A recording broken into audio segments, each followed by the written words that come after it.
Look at this. Can you imagine? I can't even put a plaster on. I'm 25 and I still can't put a plaster on myself. Just got a little infection from a paper cut. You wouldn't believe it. Hello honeys, welcome back to my YouTube channel. If you're just joining me now, then hi. My name's Imogen. Thanks so much for joining me. If you are new here, make sure you subscribe. If you aren't new here, then thanks so much for still staying subscribed. Hit that subscribe button, hit the family button. No, hit the like button. I always get my intros wrong. Like, I think I should just have like a pre-recorded intro, shouldn't I? I'm wearing a jumpsuit today. Ooh, sexy girl. I'm joking. Okay, enough. Anyway, make sure you subscribe, hit the like button, and let's get in with the video. So today we are doing a story time because it is what? Storytime Sunday. Also, if you didn't manage to grab it or watch it, well done. If you didn't manage to watch my video yesterday, then you will find out that this setup is changing, and I had to tell you something yesterday with my fiance, so make sure you go and watch the video from yesterday. I'll link it down in the description below and you can see exactly what is going in. Okay, enough of the cringe. So we are doing more story times because it's Storytime Sunday and I'm not even halfway through my jobs yet. Like, you wait until the story times. People have actually messaged me from my old jobs and been like, I can't wait to see what you talk about with our job. So this is leading on to the next job, which was nationwide. Your baby girl worked in a bank. Actually, it's not even a bank, it's a building society, and I should remember that because I work there. But anyway, let's just not talk about it. But nationwide is actually really good. I worked there with no experience, no qualifications, and you are about to find out the interview process. I will talk to you about the job because wow, I'll talk to you about the job, but firstly, I'm going to teach you how to blag your way through life and blag an interview, because trust me, that's what happened. Little young me, 18 years old, loving my life. Actually, no, I was 19. Was I 19? Wow, 6 years ago, can't believe it. Let's not talk about it. But a lot of the people that I went to uni with could actually afford to stay in London throughout the 3 months of summer, with a bit of a longer summer anyway. But I couldn't because I needed to pay my rent, save up money for my next installment of my uni, because basically it was £12,500 and you only get £9,000 from the government. So I needed money and I needed to work hard for that money. Anyway, I came home and I started working at Hollister again in Brighton, and it just wasn't enough money. It wasn't enough money. And I'm gonna be honest with you, during this job, I actually had 3 jobs, which were Hollister, flyering, which I've already told you about, and this job, which was at Nationwide. And I will go on to talk to you about it and all those things and working 3 jobs and just whatnot. But anyway, let's talk about the interview process. So my dad was like, Imogen, you're gonna need a more full-time job and something which is better paid throughout the summer if you wanna save up, because I didn't expect my parents to help me. Obviously I was 19, so I needed to find some money. So your baby girl, let's talk about this. I went in with one of my best friends, Charlotte, and I love Charlotte, and she'll remember this. We walked in, she had a little boy in the pram, and we were loving life, and we walked into Nationwide, and I was like, I'm gonna ask for a job. I'm gonna ask for a job. Your baby girl's never worked in a bank. Your baby girl doesn't even know what she's doing. But I was like, I love maths. I took my maths A-level a year early, GCSE year early. I thought, your baby girl's bomb at maths. You don't really, it's not like that. Like, this conception I had in my head where working in a bank, you just need to be good with numbers. It's not like that at all, Imogen. Like, no.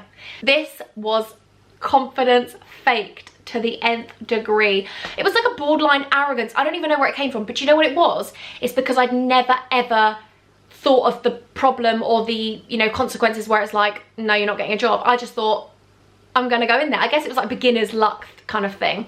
So I went in there and was a bit naive to the situation, and I was like, hi, nice to meet you, my name's Imogen, can I speak to your manager please? And she was like, yeah, okay, cool. So then she went and got the manager, and I was like, hi, shook his hand. You can't imagine it. Shook his hand, and I was like, hi, nice to meet you. I was just wondering if you have any jobs available. I'm looking for work at the moment. And he was like, we don't actually, we just filled the spots. And I was like, oh no, that's sad. Okay, thanks anyway, thanks so much, have a lovely day. And he was like, because I was polite, I think I hooked him in. And he was like, but I guess what we could do is we could have an interview and see where it works. And if we don't have a space here in the Brighton branch, we could always put you somewhere else if you're open to the possibility of that. And I was like, easy. He was like, within the, you know, Sussex area. And I was like, sweet. I was like, perfect. I was like, excellent. Can we do Monday? And he was like, I can do Tuesday. And I was like, excellent. Anyway, me being me, single at the time, buzzing off my life, I was like, do you know what? This is a man. I'm going to be able to, this is awful, but I actually thought this. I was like, I'm going to flirt my way through the interview. Like, how awful was that? But I was 19. I thought, it's a man, like, he'll be easier with me. No, because you know what happens? I turn up for the interview. I did no research. Are you okay, hun? Are you all right? And this is me being completely honest. I was so naive to life. I didn't even know what a credit card was. I didn't know that it's like borrowing money. So it's like you have the money, but you borrow it and then you pay it off monthly. Didn't know that. Didn't know that. Didn't know that. All these interest rates I used to see on like the TV, like 2% APR. Don't know what it is. Well, I do now, but I didn't. I go into this interview and he's got his deputy manager, which is a lady, in with me, and I was like, oh my goodness. So I gave him my CV first off, and he came out just before my interview. So just before my interview, he came out and was like, so Imogen, we've been looking at your CV and we see that you've had a lot of customer experience. And he was like, I know you've never had experience in a bank before, but he was like, we don't want you to work behind the tills. I was like, right. He was like, we don't want you to go for the cashier position. I was like, I didn't even know which positions there were. He went, we want you to go for a personal banking manager position. I was like, sorry, what? Sorry? I was like, perfect. Yeah, excellent. I'd love that. He was like, so you'll have your own office. You'll be working one-on-one with the cashiers, trying to get bonuses for yourself, etc. And I was like, right, money, just thinking money. Yeah. And in my head, this is really awful, but I knew I was only going to work there for 3 months. So the 3 months trial period, if I got the job, I was out. I was going back to uni, but I couldn't tell them that. But I was like, whatever you do, it's a cutthroat world. You have to lie, because if you go in there and go, I'm only going to work for 3 months, by the way, they'd be like, we're not going to give you a job. You know, and any place that you do go in and say I can only work 3 months, you're only going to get the basic pay, which I was already getting a Hollister. So I was like, no, I need to up my pay. I need to just go in there and blag it. So I got in there and I was like, hi, nice to meet you. Shook the lady's hand. Couldn't remember his name. Couldn't remember her name. Really bad, isn't it? Steve? Don't know. Don't remember. Go in there and they were like, so the interview process will be about an hour and a half. And I was like, yeah, perfect. An hour and a half. What are they going to talk to me about? So then I sit down and they start asking me for the first like 40 minutes, just like customer based questions, which I still wasn't getting. I'd only ever worked in retail and like club promoting, like what? You know, what? So then I was like, just really basing it back to, I guess, retail. I was like, well, I can't actually speak for customers within the banking world, but I can refer it back to when I was working in New Look, when I was working in, you know, all these places. So it was actually quite good. I blagged my life. I couldn't even tell you. I was just going for it. I was like, yeah, well, what I would do is the customer's obviously always right. Are you all right? I thought my phone was going off then. Is it? No. Just ignore me. So yeah, you couldn't even believe it. Blag city. Then they seemed a little bit like, I couldn't even tell you if they were on it at that time. I was like, I kept thinking they don't like me, or am I just chatting absolute breeze?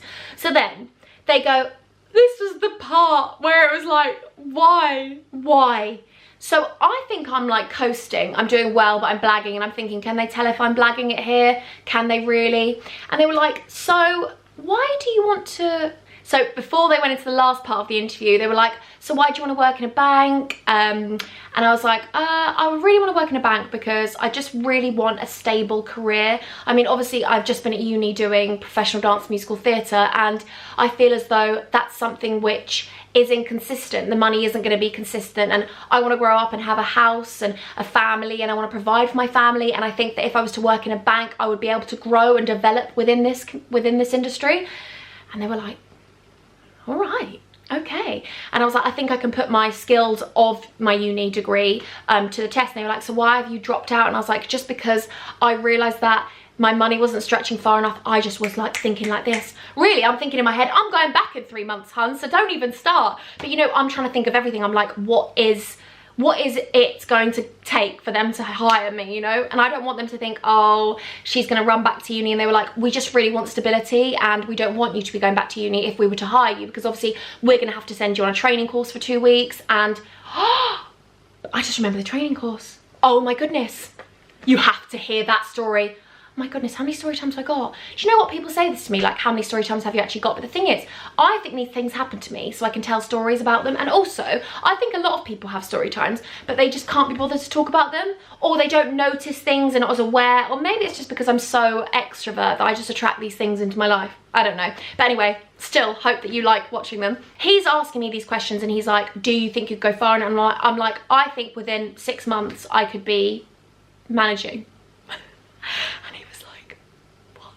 I was like, not managing, but I mean managing a specific team, not management as such. I literally backtracked and I was like, just managing a team. And I feel like you'll see within a short space of time, I can really progress very quickly. I'm really quick at adapting. I love learning, you know, just blagging my way through life then. Oh, and then this happened. So the last part of the interview they said to me was going to be role play.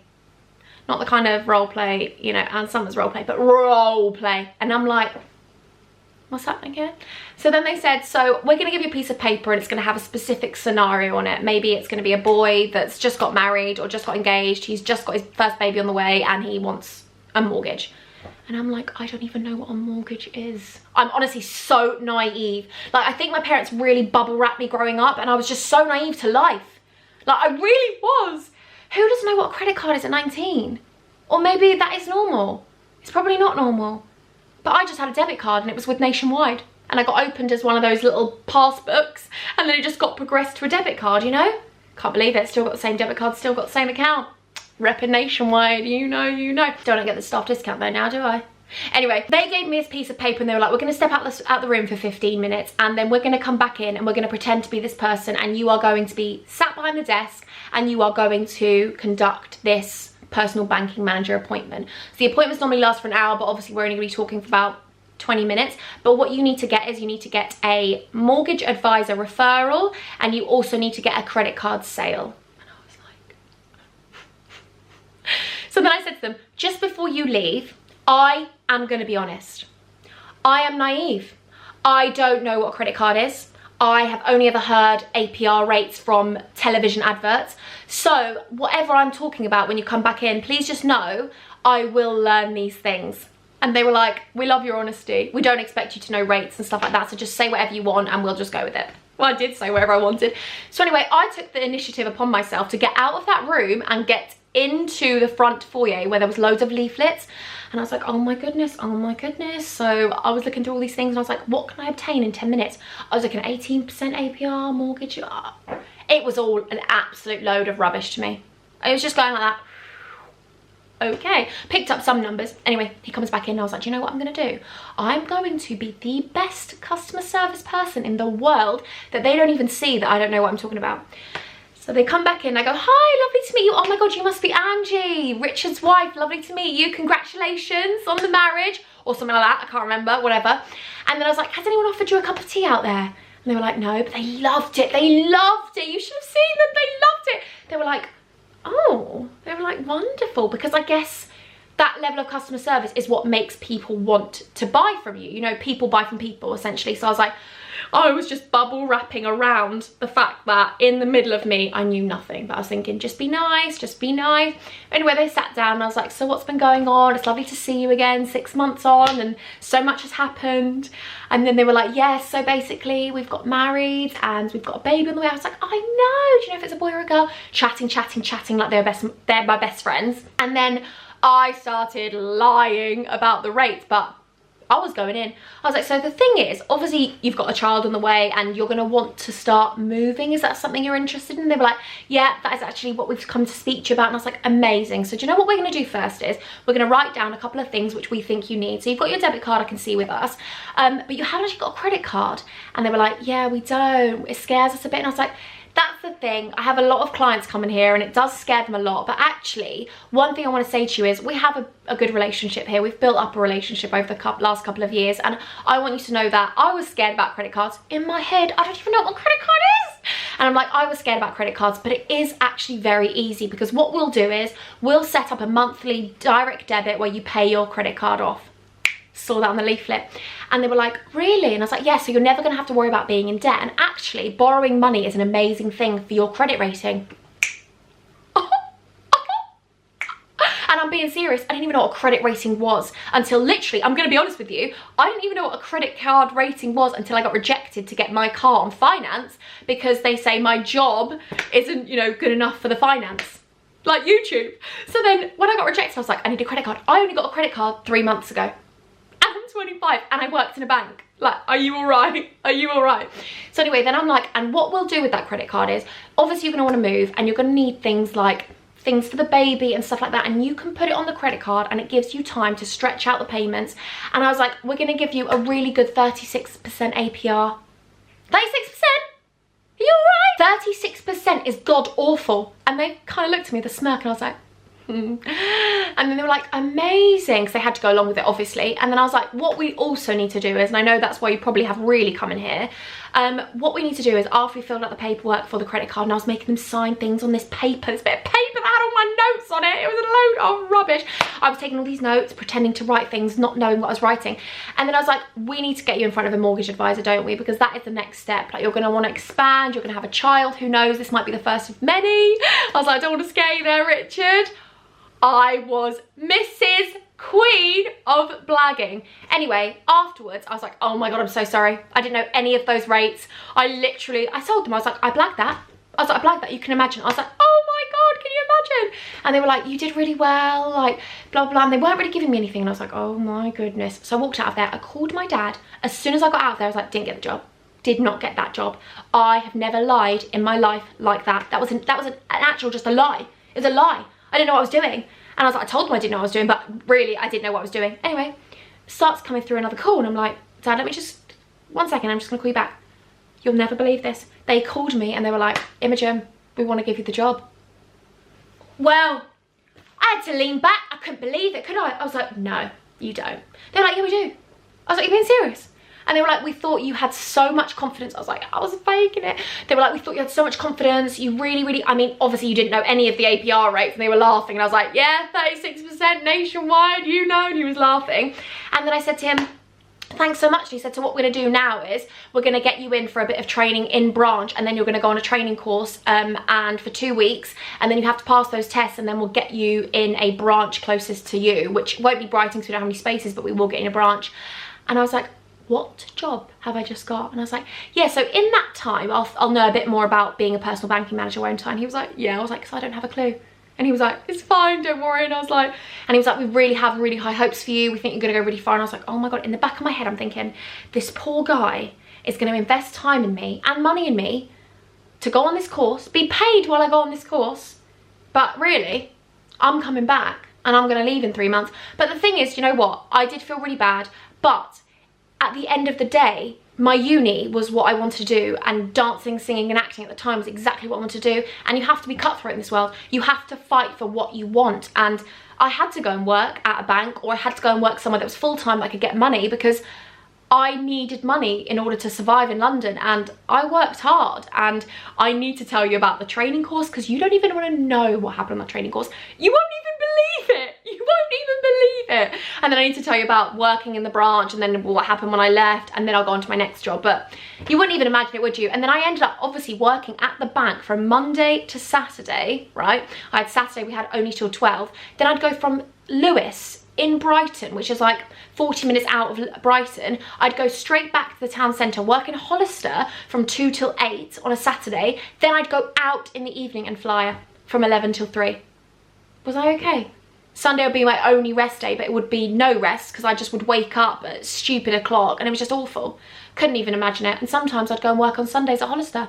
But I got my money and I went to London and I did my degree, and I'm sorry, but I should be proud of that. So thank you. You've got to be your #1 fan and be like, do you know what? Hold my hands up. I'm proud of everything I've done. Even if you've made mistakes, even if you've had to get through life by doing things, you did it. You did it when you didn't think you could. And when everything was against you, you went, do you know what? I'm going to do this. I'm going to go to London. I'm going to pay my way. I'm going to work at this bank. I was just, you don't even know. I cannot wait to tell you the rest of the story, but I really hope you like this video. If you want me to do more videos about how to blag your way through life, then definitely let me know, because me and my dad are the best, actually me, my dad and my mum are the best complainers in the world. Like the best complainers. Like if I need to get something, we can get it. Throughout my life. Like actually, honestly, I should do videos with them about how to complain. Anyway, if you like this video, please definitely give it a massive thumbs up. Hit that subscribe button. Definitely join my family of Huns, because we are loving. We're the most loving family on the internet.